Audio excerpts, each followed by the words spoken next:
I have a secret that I want to share with you. I have a secret I want to share with you. We've been watching Black Mirror. The one. Are you still looking for the one? A romantic partner that will fulfill you and complete you? Do you sometimes wonder if the person you're with ain't the one? What is this idea of the one? And is the success of Netflix's show, The One, harnessing the fact that all of us are looking for redemption and fulfillment in another person? Is this a spiritual yearning, or is it something that can be resolved through scientific analysis and DNA data, as that show suggests? A single strand of hair is all it takes to be matched with the one person that you are genetically guaranteed to fall in love with. I've started watching it, you know, and it's pretty good actually. Here's the thing that I think is interesting. Robert Johnson, a Jungian analyst and writer, says in his book, We, Understanding the Psychology of Romantic Love, our myth shows us that romantic love is a necessary ingredient in the evolution of the Western psyche.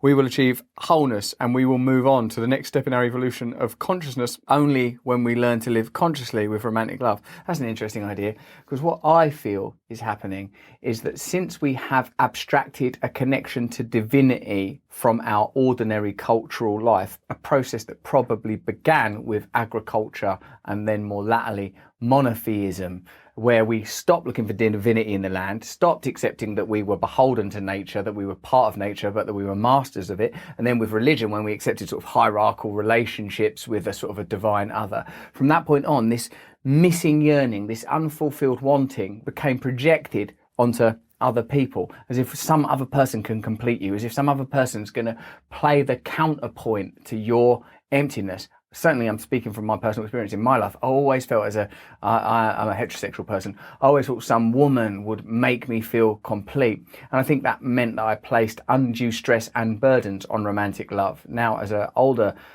person, I look for completion and connection, yes, in my partnership, in my romantic partnership, but elsewhere in my life through many relationships, but primarily with my relationship with myself and with a higher power. Deserve the fairy tale. Fairy tales are often quite chilling because they speak about sort of primal truths, archetypal truths that continually recur. In fact, of course, fairy tales tell us a story, in my understanding, and certainly in the analysis of Jung and Campbell and all those dudes, that about how we have to fall in love with the latent part of ourselves, the undiscovered shadow aspect of ourselves. So, you know, something like Sleeping Beauty isn't literally saying a handsome prince will come along, but that you, the sleeping part of you, regardless of your gender, male, female or other, you will awaken when you feel the kiss of the shadow part of yourself. You will awaken from the illusion of your individualized ego and will feel connected to the prince, to the sovereign, to a dormant aspect of yourself. Right now, you're selling me a fairy tale. This will change relationships and dating forever. Is there any truth in the idea, as this, you know, the motivating notion behind this excellent TV show,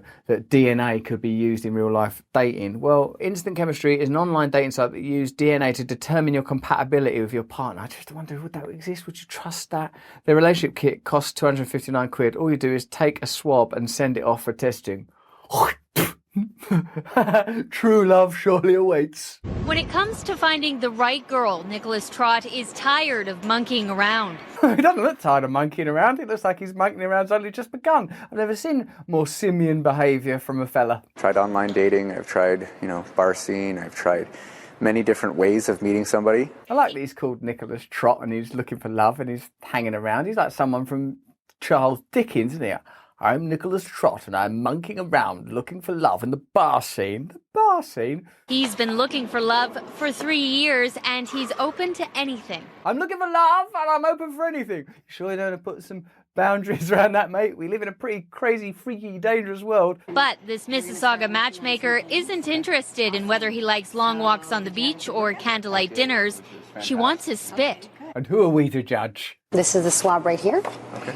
And you're going to take this right here and you're going to put that in your mouth for 30 seconds. It's called the Instant Chemistry Kit, the promise your soulmate just one swab away. I mean, with COVID going on, there's every 10 seconds someone's trying to stick something up my nose or down my neck hole. The last thing I need is to do that as a prelude to a romantic relationship. Can I put this in your mouth? Oh God, no. I get enough of that at home. The DNA swab is analyzed, looking specifically at the immune system and the group of genes linked to physical attraction. I reckon that this is a bit of a simplification of genetics in order to launch a novel product. I'm sure, that everything in our biological, biochemical nature obviously has a DNA component, but the idea that it can be isolated, mobilized, and then you can spit on a stick and find yourself out on the night of your life on a gondola in Venice seems to be a bit of a reach. The more dissimilar one's immune system is from somebody else's, the more likely they are to be attracted to them.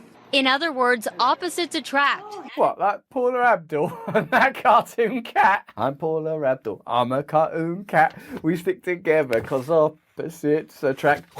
Nicholas Trott says he's willing to do whatever it takes to find the perfect match. If the results are there, then definitely it's worth it. He keeps reiterating his willingness, doesn't he, dear old Nicholas Trott? Well, this would be my suggestion. Nicholas, don't look for redemption and happiness in the outside world through a relationship, though none of us likes to be alone or lonely. Instead, investigate and examine what it is within you that is crying out for this answer and see where else it could be found. I'm not saying that you shouldn't be with a person, Nicholas Trott, or indeed, let's reach a bit beyond that remit. Anybody. Look to see what it is that you think you're missing. Over the course of my life, I was looking to fulfill myself with other people's input, distracting myself, in fact.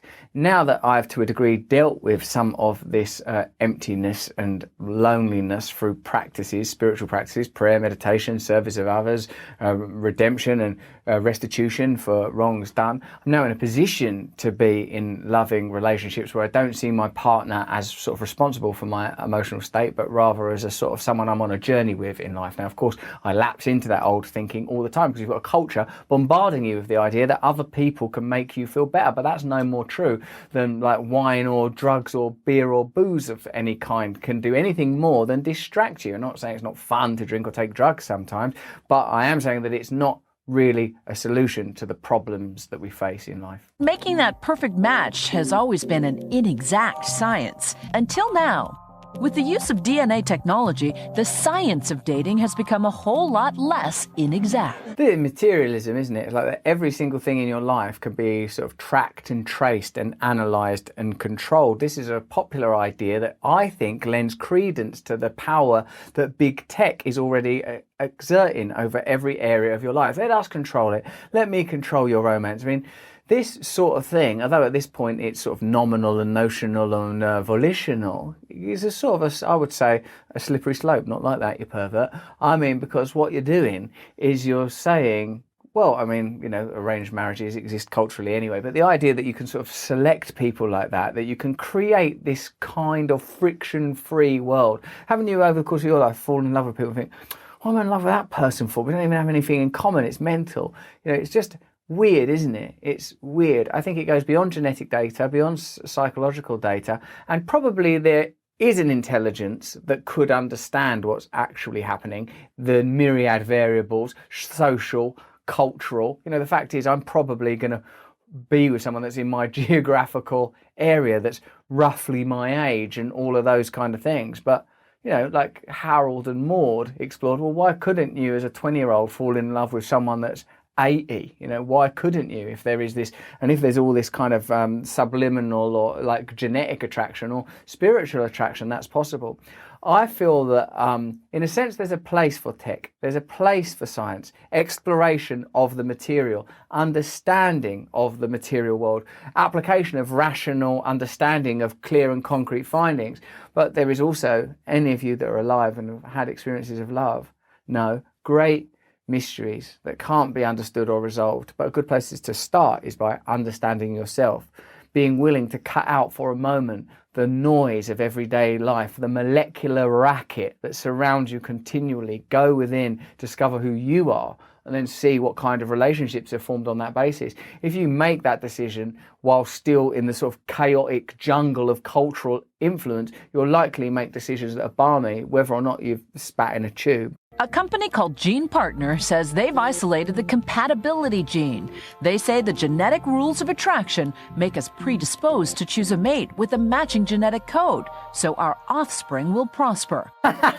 My offspring have prospered. Life ain't that simple, you know. There ain't a compatibility gene. This is a combination of bad science and marketing speak. In the case of that drama, it's a lovely Black Mirror style premise of what happens if you take this thing to its natural conclusion. And I've not yet watched the show to an end, but I'd like to imagine that there's probably some negative consequences and some sort of hidden, otherwise what's the show going to be? Hey, you can find the one through your DNA. Oh, that's good. That person's found the one. Yeah, we're getting on really well. It's okay. It's not going to be that, is it? It's not interesting enough. There's going to be conflict and complication and confusion. And the reason there'd be complication and conflict and confusion is because you're a human being. And it's very, very complicated to have animal drives and an awakening consciousness. These are difficult things to live with. Believe me, I know. DNA won't help you woo your lover, but it can help you narrow the field. You can get into a very fancy car and know everything about the engine, but when you drive that car, you feel that rush. I thought I knew Nicholas Trott, but when I got inside him and drove him around, I knew a different aspect of him. Could you get off of me, please? I'm trying to use the monkey bars. No, I need to know you, Nick. So it goes back to a study based in the 90s. It was called the Smelly T-shirt test. It's kind of a famous study. Yes. They took a bunch of men, had them wear T-shirts, no cologne, no showering. They took these T-shirts, put them in boxes, and had women come and smell these T-shirts. Would you mind smelling what's in this box?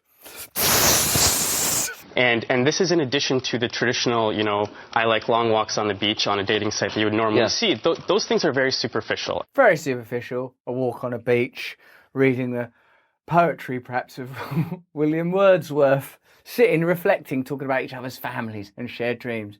Instead, perhaps you gob in that and you give me some nasal tissue. Happy anniversary, Nan. And this is a spit cup right here. Wow. You just quickly spit in the cup. You can open up, try it out if you like. This kind of connection has to be found beyond projection. And I think when in religions they talk about false idols, they're talking about precisely this. They're talking about don't build a culture where you end up spitting in a little pot in the pursuit of happiness and connection, because true happiness is within. And I don't mean your bodily fluids, I mean your essence. And the dating sites that people are using now don't really work too well. Well, I hope you find love within yourself, without yourself. I hope you find the one and realise that the one is you, and the limitless oneness between all of us. If you like this video, please like it, subscribe, share it around, and join up to my mailing list where I talk about a wide range of emotional, spiritual, political, power-based issues, offering cultural critique in a conversation. If you've got any comments, put them down. I'll respond to them if I can, but mostly get over and join my mailing list at russellbrand.com. It takes a moment